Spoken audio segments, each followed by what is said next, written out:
you guys can make that determination. But the opportunity is there, great matchups. And as Tommy pointed out, Brian Thomas, Travis Hunter, Dimey Brown, Brenton Strange, like there's some weapons there to go around. And then I Yeah. got, yeah. And I then, mean, in yeah, go all ahead. reality, I think, we may make jokes about the Duval thing, whatever, but I think I think that's a little overplayed, and I think that Cohen is Eh, too. I think he's going to make that team flash this year. maybe.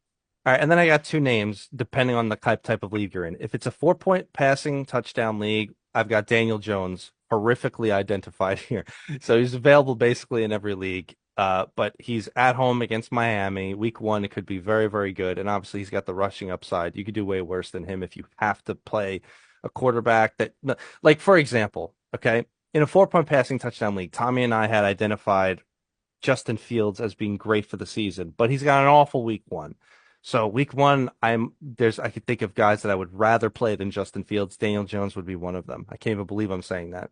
And in 6 point passing touchdown leagues, especially Joe Flacco, they're at home against Cincinnati. It's gonna be a 40, 50 point game. The over under already it's already been bet up. I think it's close to 50 points if it's not already.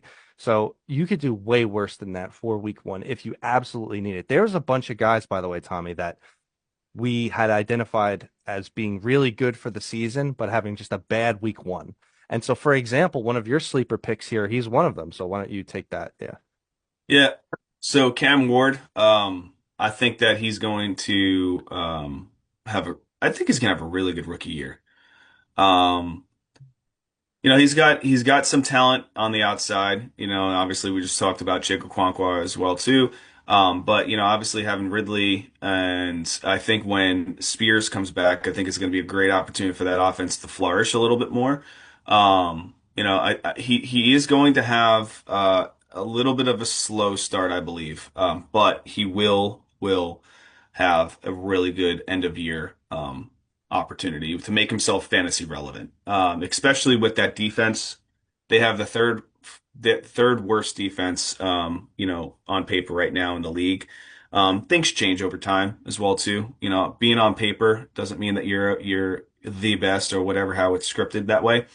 The what proves it is the field, going out there and doing it. So I do think that Cam Ward is going to have a great year towards the middle to end of the year, which could also translate to great fantasy numbers.